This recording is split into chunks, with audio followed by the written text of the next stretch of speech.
Hoy vamos a hablar de los pasos de Humboldt en el Orinoco.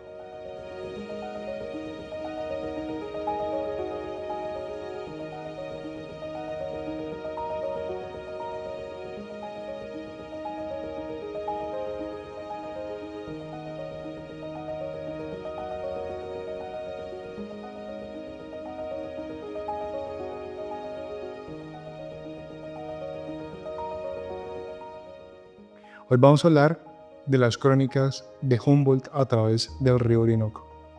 Existe un lugar donde el tiempo no transcurre de manera lineal como lo piensan los europeos, donde las aguas del Orinoco guardan memorias que desafían los mapas y las certezas de los conquistadores de antaño. Sé que cada oportunidad de conocer la Colombia profunda es una lección que no se encuentra en los libros. Por eso nos embarcamos a primera hora con rumbo a Puerto Carreño, al extremo oriental del país, donde el Orinoco dibuja fronteras y leyendas. El propósito: inspirarnos y construir una crónica viva, tejida con las voces del río y la historia. En mi caso, la brújula la marcaba un nombre: Alexander von Humboldt. Desde que leí su obra Cuadros de la Naturaleza, su mirada científica y poética sobre América me persiguió como un eco. Sabía que para escribir una crónica digna de él, debía seguir, al menos por un instante, las huellas del sabio prusiano. No bastaba con imaginar su travesía, necesitaba ver con mis propios ojos el territorio que él recorrió hace más de 2 siglos, sentir el peso del clima, el soplo cálido de la brisa y dejar que la corriente del Orinoco me contaran sus secretos. Solo entonces, pensé, podría entender lo que Humboldt vio, sintió y quiso transmitir al mundo: la grandeza indómita de la naturaleza de la Orinoquía. Y vaya que el río estaba crecido. Esta temporada llegó a subir hasta 15 metros, un fenómeno que, aunque parece descomunal, es parte del ciclo natural del invierno en la región. Conviene recordar que el viaje de Humboldt se realizó en verano, precisamente para evitar los embates del caudal y poder internarse por los laberintos fluviales sin que las aguas los devoraran. Hoy, los habitantes de la ribera libran una batalla casi prometeica contra esa fuerza descomunal. Saben que cada año, invariablemente, la inundación tocará a su puerta. Al llegar a Puerto Carreño, el motorista nos contó una historia que corre de boca en boca entre los pobladores. Dicen que en las noches quietas, cuando la luna se refleja sobre el Orinoco, puede verse una figura fantasmal en las orillas cercanas al puerto. Lo describen como un hombre de piel blanca, vestido con ropas antiguas y un sombrero de explorador. Aseguran que carga instrumentos extraños y que bajo la luz tenue se le ve tomar notas mientras observa detenidamente los objetos que la corriente arrastra hasta la orilla. ¿Quién es este viajero fantasmal que recorre eternamente las aguas del gran río? ¿Por qué su espíritu parece anclado a los raudales de estos horizontes infinitos de sabana y selva? Hace más de 200 años, cuando Europa apenas comenzaba a comprender que América no era una extensión de sus propias geografías, un hombre extraordinario arribó a estas tierras con una misión que trascendía la búsqueda del oro. Alexander von Humboldt no perseguía el dorado que obsesionó a los conquistadores españoles o portugueses. Su tesoro era invisible: los patrones ocultos de la naturaleza, las conexiones secretas entre los ríos, entre la tierra, las plantas y los seres humanos. Este territorio, de llanuras infinitas y ríos laberínticos, había resistido todos los intentos de conquista de los portugueses y de los españoles. Los españoles fracasaron en la conquista del Orinoco, pero triunfaron en los Andes. Los alemanes de Coro regresaron derrotados también. Incluso Jiménez de Quesada, el conquistador de los Muiscas, tuvo que conformarse con la sabana de Bogotá cuando su verdadero objetivo era llegar al Orinoco y encontrarse con la mítica Manoa, pero resultó imposible. Karl Henrik Langebeck es un historiador y arqueólogo especialista en la historia colonial de Colombia y las culturas precolombinas. Su investigación nos ayuda a entender por qué la Orinoquía fue el territorio que resistió todos los intentos de conquista europea y cómo Humboldt revolucionó la comprensión arqueológica de América al demostrar que el Nuevo Mundo no era más joven que el viejo, sino que igualmente rico en civilizaciones antiguas. Bueno, en primer lugar, digamos, había un desconocimiento geográfico enorme, sobre todo en términos de las distancias reales entre las cosas. Por ejemplo, Jiménez de Quesada en realidad no quería llegar al territorio muisca. Jiménez de Quesada quería llegar a los llanos orientales y al Orinoco, que se llamaba La Manoa o El Dorado, porque era una región en la cual se suponía había mucho oro, cosa que, entre otras cosas, en los últimos años se ha visto que sí. Y hay documentos muy interesantes del siglo XVII y XVIII que describen fundiciones de metal al lado del río Orinoco.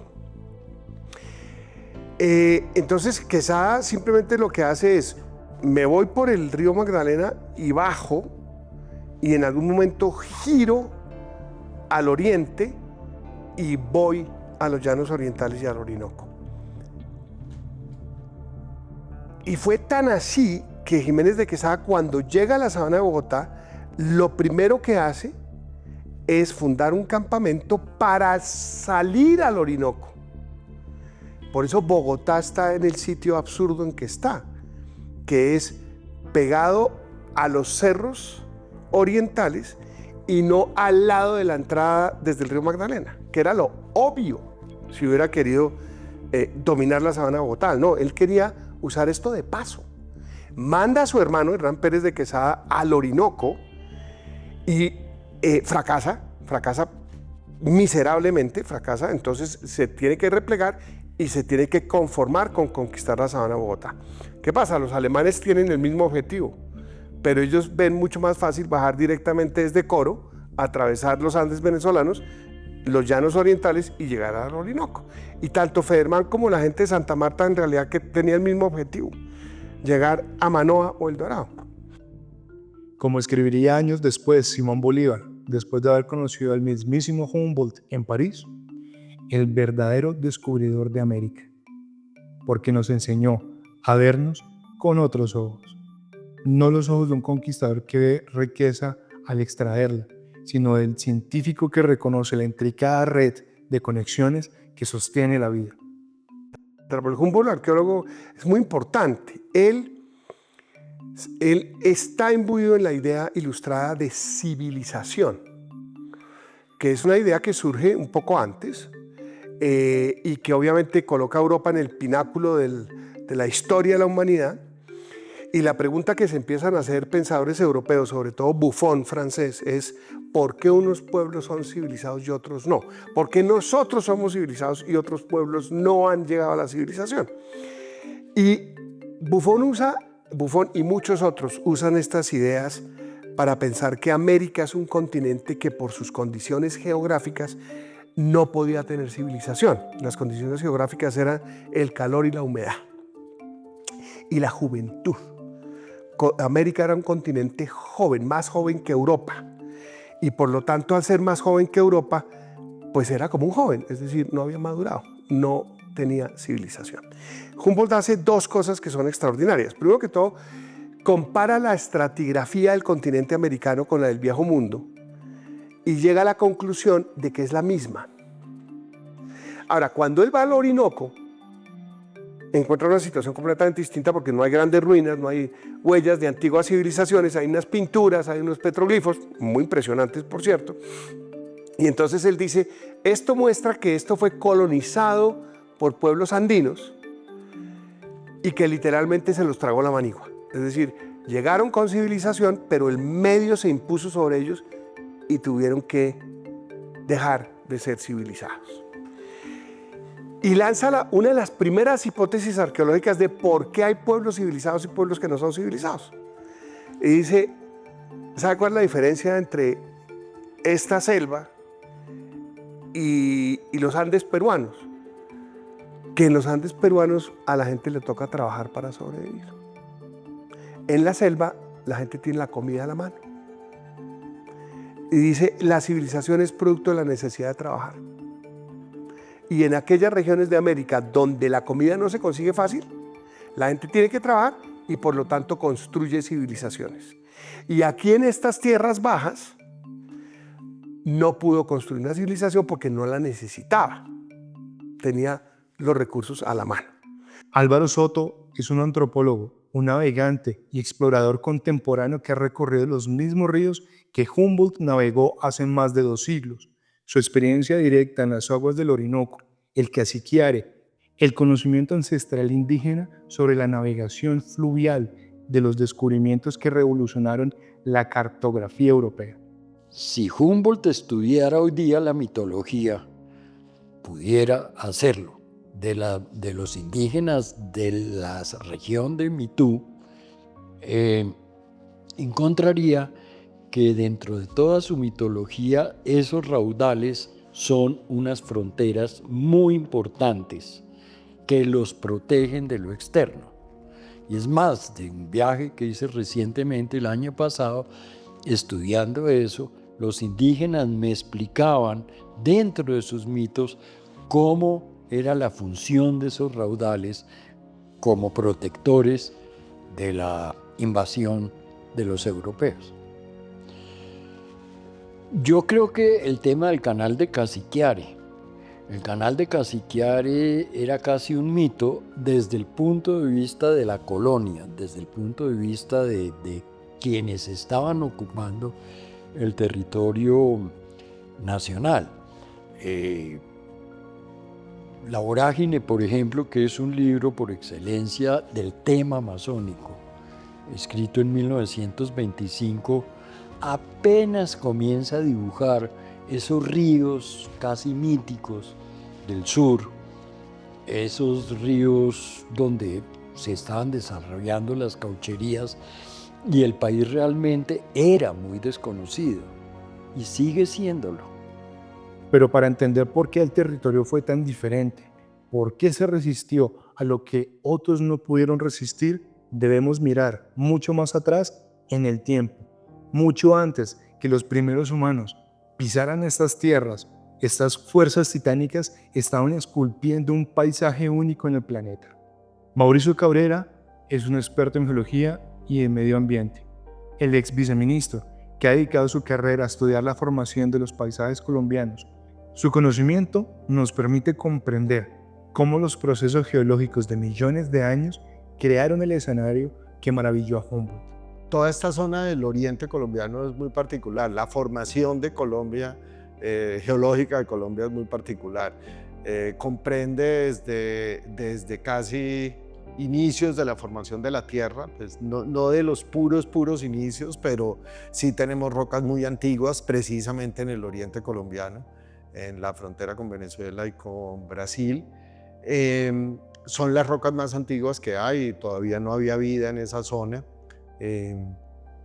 Esa zona corresponde al escudo de la Guyana, que es rocas muy antiguas, alrededor de 1800 millones de años. Todavía no se había desarrollado la vida, todavía digamos la explosión de vida se da en el Paleozoico, casi 1000 años después de esas rocas. Esas rocas, sobre todo la gran mayoría, son ígneas y metamórficas, o sea, son consolidación de lava abajo del suelo y por erosión diferencial ha terminado saliendo hoy a constituir esos cerros, los cerros de Mavecure. Desde la roca más antigua del escudo de la Guyana o del escudo guyanés hasta las complejas formaciones que dieron origen a la biodiversidad de la Orinoquía. Muchos de esos se conocen en geología como Inselbergs, son cerros aislados que han venido siendo erodados. Estamos hablando de miles de millones de años que han producido una erosión diferencial. En general la constitución son granitos, tiene mucho cuarzo, feldespato, micas, unos tipos de minerales, y por eso alrededor de ellos uno encuentra cuarzo, mucho arenas cuarzosas.